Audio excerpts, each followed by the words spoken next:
को like share subscribe कीजिए और बेल आइकन को दबाइए। तो आज का ब्लॉग स्टार्ट करते हैं। Welcome back to my channel.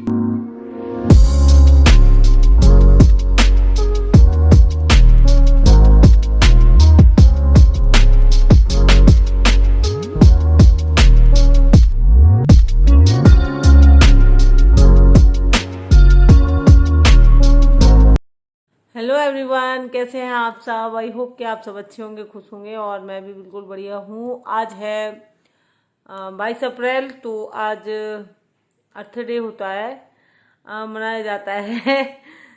और वैसे तो कोई ध्यान रखता नहीं है, लेकिन ये इस तरीके से हमारे पास बहुत सी चीज़ें होती हैं जो करने के लिए, तो ये सब चीज़ें हमें याद नहीं रहती हैं। स्कूल टाइम में ही याद रहती हैं, क्योंकि उस टाइम पे हमें सिर्फ यही सब जो स्कूल में दिया जाता था वो वही करना होता था, तो वही हमें याद रहता था। और अब तो हमारे पास बहुत सी चीज़ें हैं, तो उससे मुझे याद आया कि मैं सोचा चलो मैं उसको कुछ तैयार करवाया था। वो बता रहा था संयोग कि मैंने ऐसा ऐसा बोला था स्कूल में, तो मुझे याद आ गया। ये तो धरती है, उसको माँ कहते हैं हम लोग। तो जब हमारी जैसे तो माँ की तुलना इसीलिए की जाती है धरती से, क्योंकि जैसे कि माँ होती है तो पूरी जिंदगी अपने बच्चे को जब तक जिंदा रहती है तो देती ही रहती है कुछ, मतलब जो कुछ उसके पास होता है सब अपने बच्चों को दे देती है। वैसे ही धरती होती है तो हम लोगों को मतलब देती ही रहती है। और उससे अब जैसे कि माँ एक उम्मीद, बस इतनी ही उम्मीद करती है कि बच्चे बुढ़ापे में जो है हमारा ध्यान रखें या हमारे मान सम्मान का ध्यान रखें थोड़ा सा। उसके अलावा और कोई चाह नहीं होती है एक माँ की, और सिर्फ इतना ही होता है कि हमारे बच्चे तरक्की करें। और थोड़ा सा जो है जैसे कि हमने उनके साथ हर माँ करती है, कोई एक माँ नहीं करती है, सब अपने बच्चों को बेहतर से बेहतर ज़िंदगी देना चाहते हैं माँ बाप। तो उसी में बस इतनी उम्मीद करती है माँ कि ये हमारा सम्मान करे थोड़ा सा, और मतलब थोड़ा सा लगाव बच्चों को भी होना चाहिए अपनी माँ से, यही उम्मीद करती है एक माँ। तो यही धरती भी हम लोगों से करती है कि ये बच्चों को जब हम इतना सब कुछ देते हैं तो थोड़ा सा ध्यान हमें भी रखना चाहिए। जैसे कि हम जो है पेड़ों को, हरे पेड़ काट डालते हैं, विकास के नाम पे कितना कुछ नहीं हो रहा है धरती के साथ, कि पहाड़ों को जो है तोड़ दिया जाता है रास्ता बनाने के लिए, तो पूरे पहाड़ जो होते हैं वो तोड़ दिए जाते हैं, पेड़ों को काटा जाता है रोड सड़कों के लिए, कि मतलब सड़कें बन रही हैं, पक्की सड़कें हो रही हैं, लोग भी अपना घर फर्नीचर सब कुछ मतलब तो पेड़ों को काट देते हैं। एक मिनट भी नहीं सोचते हैं कि मतलब उनके बारे में, और काटने में कोई वो नहीं है, लेकिन जैसे पुराने पेड़ हैं और बहुत ज़्यादा वो है तो काट लो, और उससे ज़्यादा पेड़ हम जैसे लगाते जाएं और इधर काटते जाएं तो उतना ज़्यादा फर्क ना पड़े, लेकिन लोग लगाते तो है नहीं। सरकारें भी हमारी वो करती हैं, एक लक्ष्य रखती हैं कि इतने लाख पेड़ इस साल लगना चाहिए या इतने करोड़ों में, ये सब हर साल जो होती है इन लोगों की सरकारों की एक योजना बरसात में होती है, ये मैं देखती हूँ। और बोले इतने लाख पेड़ लगना चाहिए इस ज़िले में और उतने लाख उस ज़िले में, यहाँ में से ज़िले वाइज डिस्ट्रिक्ट बांट दिया जाता है, और तो कर्मचारी लग जाते हैं लगाने के लिए। तो बस बोलेते हैं तो लगा जाते हैं, और फिर दूसरे दिन से देखने नहीं जाएंगे तो क्या होगा उनका। तो और बस फोटो वोटो वीडियो बना के और सोशल मीडिया पर डाल दिया, और न्यूज़पेपर में हो गया, वो सब हो गया, और एक दिन में खाना पूर्ति हो गई, बस लग गए पेड़। तो ऐसा होता है। तो ये जो है ना, ये थोड़ा सा जिम्मेवारी से अगर करें तो हाँ, और फिर ये एक आदमी का काम नहीं है, ये सबको समझना चाहिए। तो मैं वही थोड़ी सी बात कर रही थी। तो माँ जो है माँ की तरह ही होती है हमारी धरती माँ, तो हमें उसका भी ध्यान, जैसे कि वो हमें सब कुछ देती है, जिंदा रहने का जो है सारा सामान हमें धरती माता ही उपलब्ध कराती हैं, तो हमें उनका सम्मान करना चाहिए थोड़ा सा धरती का अपने।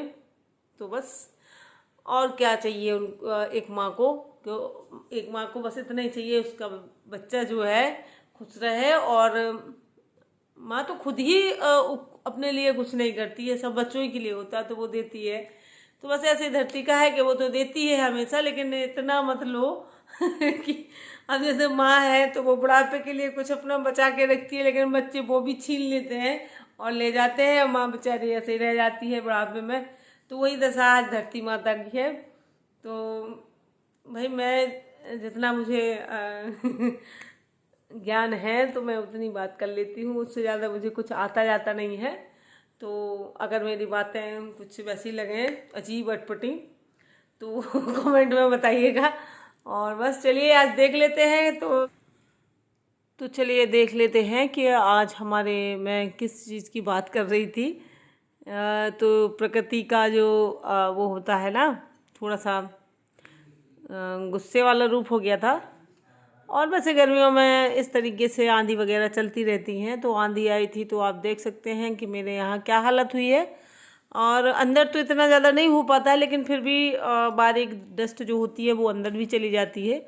लेकिन यहाँ पे इस एरिया में मैं बहुत परेशान रहती हूँ गर्मियों भर, क्योंकि यहाँ पे बहुत ज़्यादा धूल मिट्टी तो आनी ठीक है, आती ही है, लेकिन जैसे हवा वगैरह होती है ना, तो ये खुला एरिया है मेरे यहाँ, तो यहाँ पे आ जाता है फिर बहुत ज़्यादा ये पत्ती वगैरह है, कुछ तो लगी हुई है मेरे यहाँ, मैं खुद लगाए हूँ, तो ये उसकी गिर जाती है और कुछ हैं तो बाहर से आ जाती हैं। तो आज मैं इसी को साफ़ करूँगी, क्योंकि आज ऐसे झाड़ू से काम चलने वाला नहीं है, क्योंकि बहुत ज़्यादा डस्ट तो ठीक है, पत्तियाँ जो है वो इतनी आसानी से नहीं निकल रही थी, तो फिर मैंने इसको हटाना ही ठीक समझा। तो मैंने सोचा चलो मैं इसको हटा देती हूँ, और मैं कोशिश करूँगी झाड़ू से निकालने की, तो वो नहीं निकल रही थी, तो फिर मैंने इसको पूरी तरीके से हटाया और अच्छे से उसको ठोका। फिर इसके बाद मैं इसको अलग रख दूँगी, और फिर इसके बाद मैंने सोचा फिर अब मैं अच्छे से डीप क्लीनिंग ही कर देती हूँ यहाँ की। तो ये देखिए आप, ये मैं इसको जितनी बार भी ठोक रही हूँ उतना महीन महीन सा बारीक सा जो धूल मिट्टी है वो सब नीचे आ रहा है। आप देख सकते हैं बहुत ज़्यादा इसमें हो गया था। और ये कारपेट जो है इसका तो बहुत ज़्यादा टाइट है, मतलब इतना भारी है, और वेट भी बहुत ज़्यादा है। आपको देखने में लगता होगा, लेकिन जब मैं इसको उठाती हूँ ना तो मुझे ही समझ में आता है।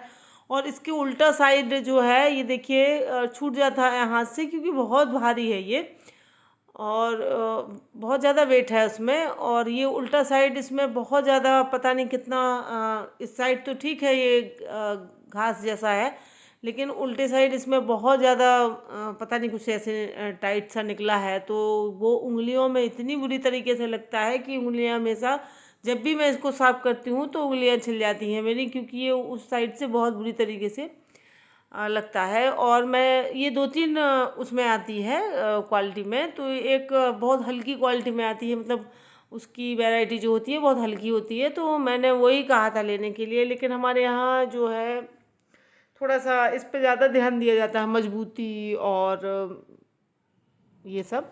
तो वही देख के ये वाला लिया कि ये बहुत अच्छा है, मजबूत है, इसमें कुछ नहीं हो सकता है ये वो, तो ले लिया था। और ये करना मुझे पड़ता है, इसीलिए थोड़ा सा हो जाता है।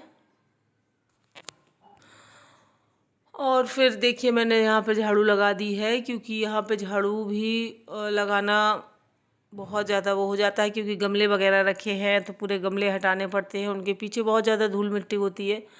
और यहाँ पे अभी एक ये ड्रम रखा है, तो इसमें मैंने भर दिया था, सरसों भरी हुई है, क्योंकि मैं एक साथ अपना घर का ही ज़्यादातर ये तेल वगैरह जो है यूज़ करती हूँ, मार्केट से नहीं लेती हूँ। तो इसमें सरसों भरी हुई है, तो ये जब हमारा तेल ख़त्म हो जाता है तो हम इसको वहाँ भेज के और अपने इसी सरसों का तेल बनवा लेते हैं। तो ये देखिए मैं सारा कूड़ा, आप कूड़े भी देख सकते हैं कितना इकट्ठा हो गया है।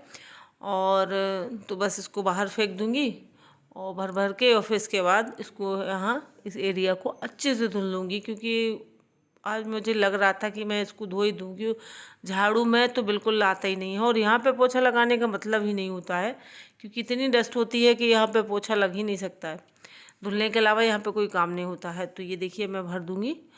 और बस यही रहता है कि हमारे यहाँ अभी फ़िलहाल ऐसा है कि पानी का जो है थोड़ा सा प्रॉब्लम फिर से शुरू हो गया है, क्योंकि गर्मी आ रही है तो ज़्यादा पानी बर्बाद करना भी सही नहीं रहता है। मुझे तो बहुत कष्ट होता है अगर पानी कोई ऐसे फालतू में बर्बाद करे। और कुछ लोगों का होता है कि बस समर लगा होता है तो बस उठाया और बस चला दिया, बर्बाद करते रहते हैं। कुछ लोगों के उसमें बिल्कुल पानी नहीं होता तो वो परेशान रहते हैं। ये देखिए, मैं दौड़ के इसलिए गई थी क्योंकि और वो जब प्रेशर से आता है तो वो उसकी उठ जाती है तो यहाँ वहाँ जो है गीला कर देती है। तो मैंने दौड़ के गई और अच्छा आता है। लेकिन फिलहाल फिर भी पानी हो तो उसकी भी हर चीज़ की कदर करनी चाहिए इंसान को।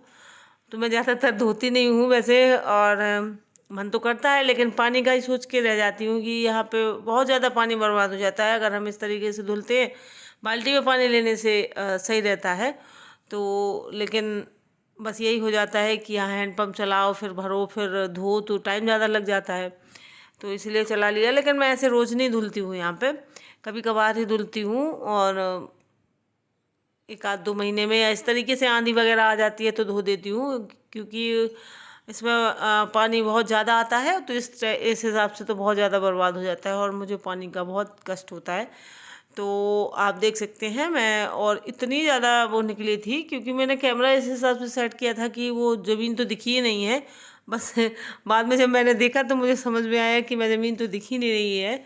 और ये मैं ऊपर पानी इसलिए डाल रही हूँ कि कुछ पेड़ जो हैं काफ़ी बड़े हो गए हैं, तो मैंने वो बहुत गंदे हो जाते हैं धूल में, तो उनको भी मैंने थोड़ा सा लगा दिया था। ये आप देख सकते हैं। तो इनको भी ऊपर से थोड़ा सा पानी मार दिया था ताकि साफ़ हो जाए।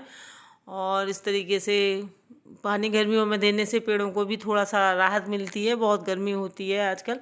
और मैं ग्रीन जो वो है ना, वो लगाया नहीं है इस बार मैंने अभी, नहीं तो मैं अप्रैल में हमेशा लगा देती थी। तो ऊपर से तो थोड़ा सा पेड़ों को राहत हो जाती है। और मेरे बगल में अभी एक दीवार लगी हुई है, मैं किसी दिन दिखाऊंगी। उनका घर बन रहा है तो 2 साल लगभग होने को है, तो उनका घर कंप्लीट नहीं हो पा रहा है और मेरे यहाँ कचरा फैलता रहता है उनका। तो वो कभी 1 महीने में फिर काम लगा देते हैं, तो फिर गिरा देते हैं, फिर काम लगा देते हैं, फिर गिरा, इस तरीके से। तो ये एरिया मेरा साफ़ हो नहीं पा रहा है, क्योंकि और देखो दूसरों से ज़्यादा कहो तो उनको ये लगता है कि हमारा घर बन रहा है, इनको बुरा लगता है, इसलिए ज़्यादा कह नहीं पाते हैं। थोड़ा सा पड़ोसी मोहल्लेदारी में थोड़ा सा संकोच लगता है। लेकिन सामने वाला कहाँ सोचता है कि ये 2 साल से परेशान हो रहे हैं, क्या है, रोज़ गिरा देते हैं सीमेंट 10-15 दिन में काम लगा के और फिर इसके बाद बंद कर देते हैं। तो ऐसा चल रहा है। अब देखिए, मैंने यहाँ पे पानी डाल ही दिया था तो झाड़ू से मैं निकाल दूंगी पानी बाहर। वैसे इस टाइम पे ज़्यादा पानी बाहर निकालने की ज़रूरत नहीं होती है, थोड़ी देर में सूख जाना है, बाहर का एरिया है। तो आप देख सकते हैं पूरा मैंने धुल दिया है। और बस आज के लिए इतना ही है। अब हम आपको मिलेंगे कल के ब्लॉग में। तो बाय बाय फ्रेंड्स।